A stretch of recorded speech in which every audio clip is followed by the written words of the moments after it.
후보님, 예.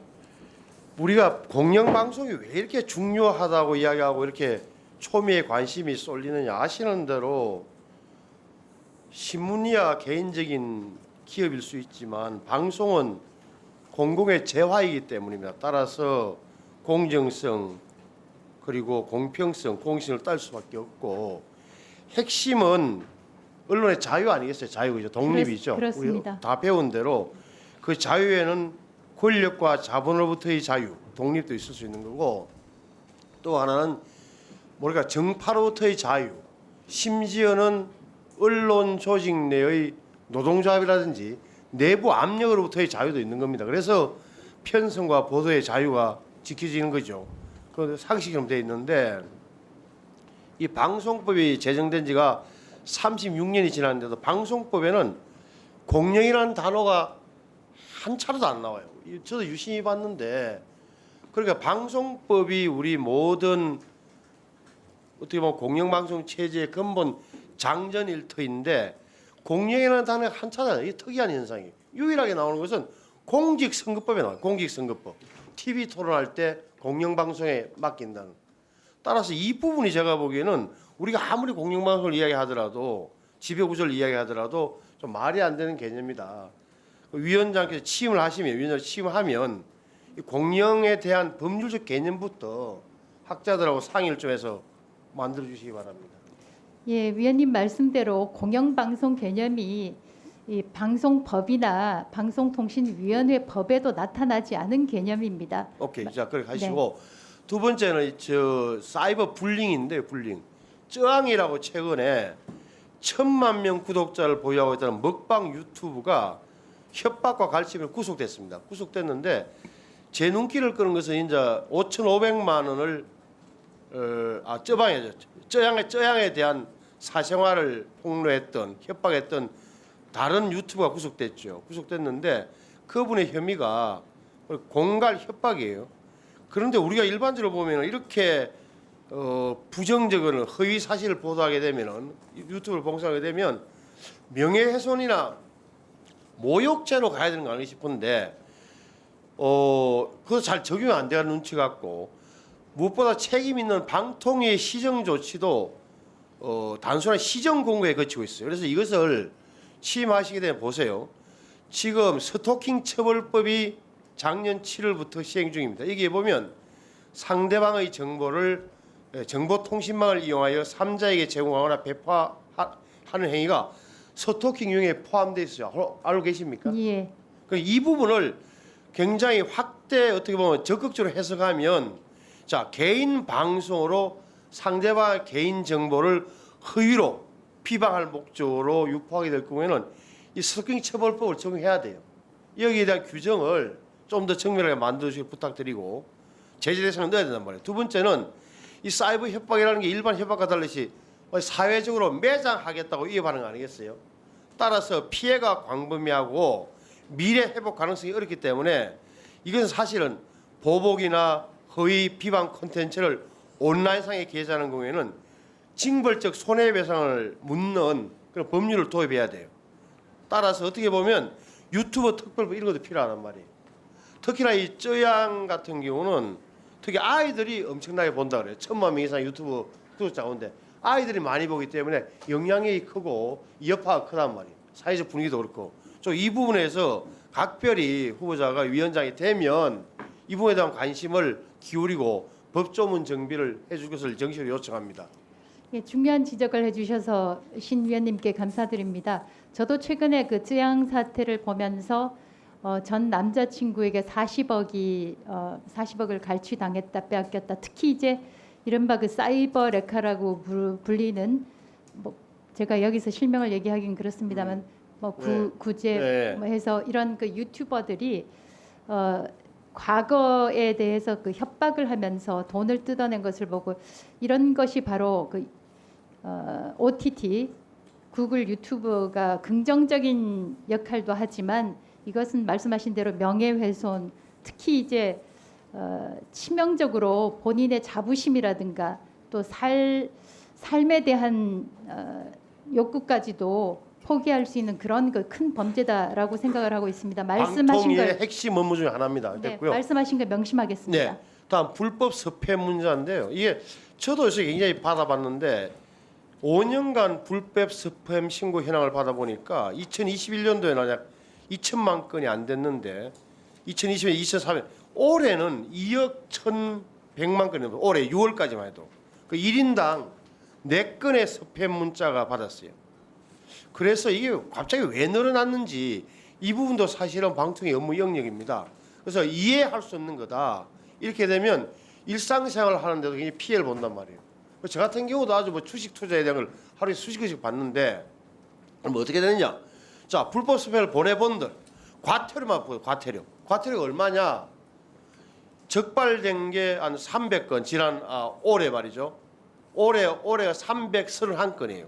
근데 과태료가 얼마냐? 13억 정도 돼요. 그래서 한 건당 평균 과태료가 얼마냐? 420만 원. 이러니까 스팸 문자 보는 입장에서는 과태료보다 스팸 문자 발송해서 얻는 이익이 훨씬 크다 보니까 400만 원 정도 과태료를 아무 식으나 생각하는 거예요.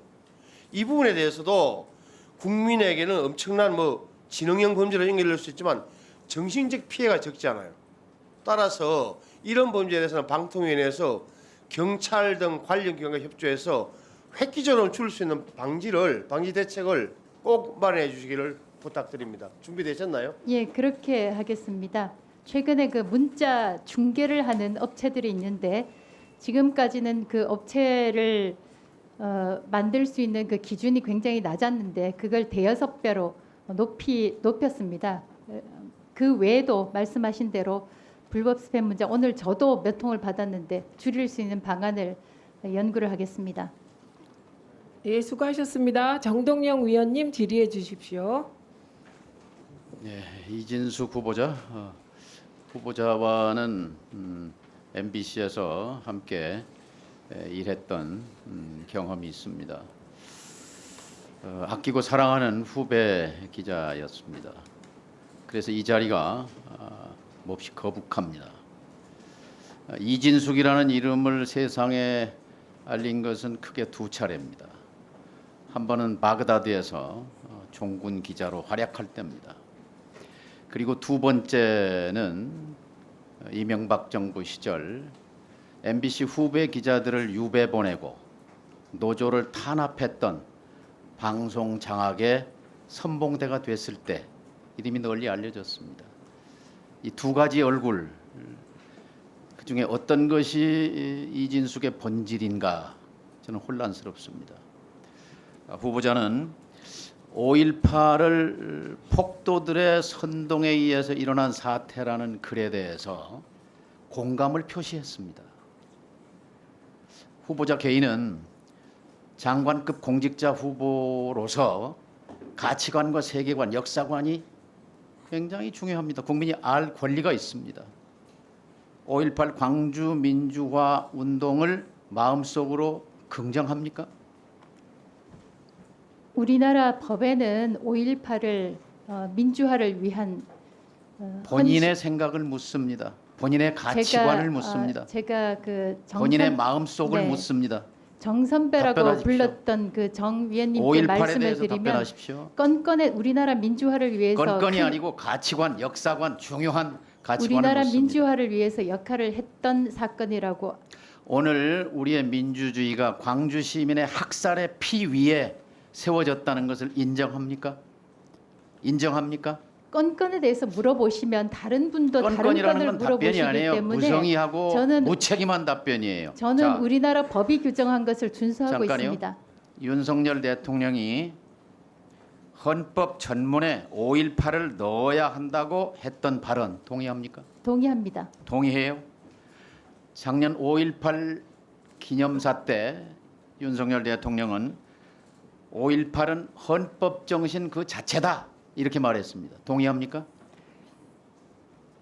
기본적으로 제가 대통령 말에 동의합니까? 5.18에 대한 대통령 말에 대통령의 말과 동의합니까? 우리나라 법과 같이 하고 있습니다. 생각을. 5.18 당시에 광주 MBC가 불탔습니다. MBC 뉴스데스크가 광주 시민을 폭도라고 보도한 데 격분한 광주 시민들이 광주 MBC를 불태웠습니다. 역사는 인권과 민주주의를 짓밟은 신군부에 대해서 시민들의 정당한 저항권 행사라고 규정하고 광주 민주화 운동으로 규정했습니다. 나는 당시 광주에 내려가서 현장을 취재했던 기자였습니다. MBC 기자였습니다. 내가 보고 듣고 취재한 그리고 방송한 내용은 단 한 줄도 보도되지 않았습니다. MBC 보도국에서 아침 편집회의가 열렸습니다. 한 간부가 광주 시민을 폭도라고 표현한 것은 옳지 않다고 말했습니다. 토론이 벌어졌습니다. 며칠 뒤 그 간부는 계엄사에 끌려갔습니다. 그리고 감옥에 보내졌습니다. 그 간부는 노성대 부국장입니다. MBC의 역사에는 빛과 그림자가 있습니다.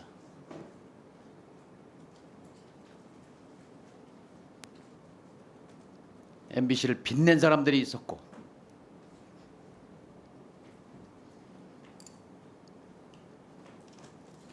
MBC를 부끄럽게 한 내부자들이 있었습니다.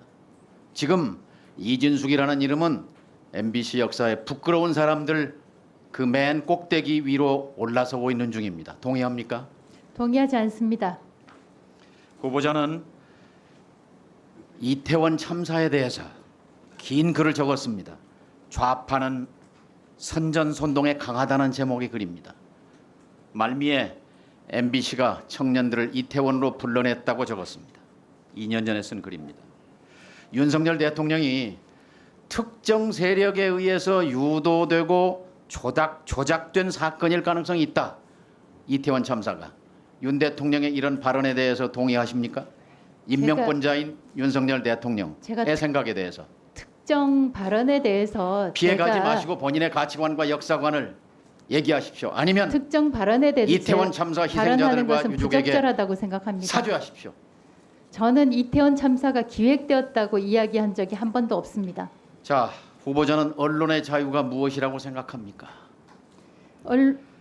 됐습니다. 언론의 자유는 권력을 비판할 자유를 말합니다. 권력을 비판하지 못하는 언론은 언론 자유가 없는 것입니다. 국민의 알 권리라는 것은 힘없는 사람들의 사사로운 일상을 들추는 권리가 아니라 힘있는 권력자들의 일거수일투족을 비판하고 감시하는 국민이 알 권리는 거기에 있습니다. 동의합니까? 동의합니다만 시간을 주신다면. 자, 혹시 괴벨스라는 이름을 아십니까? 압니다. 이렇게 말했습니다. 방송은 다른 누구의 것도 아닌 바로 우리의 것이다. 우리는 방송이 우리 이념에 복무하도록 할 것이다. 그리고 어떤 다른 이념도 발언하게 하지 않을 것이다. 언론은 정부의 손안에 든 피아노여야 한다. 연주는 정부가 해야 한다. 괴벨스의 이런 발언에 대해 혐오하십니까? 지금 제가 적절한 혐오하십니까? 답변을 받지 못하고 있는 제가 바로 그 희생양이 되고 있는 것 같습니다. 괴벨스의 이 발언을 혐오하십니까? 혐오합니다. 혐오해요. 자, 괴벨스는 600만 유대인을 학살로 몰아넣은 주범이고 수천만 인류를 희생시킨 최악의 위험한 인물이었습니다. 지금 이준숙이라는 인물은 굉장히 위험합니다. 그의 사고방식이, 세계관이, 가치관이, 5.18에 대한 인식이. 자, 추가 질의하시죠. 네, 추가 질의하시기 바랍니다. 다음으로 한민수 위원님 질의해 주십시오. 예, 안녕하세요. 서울 강북을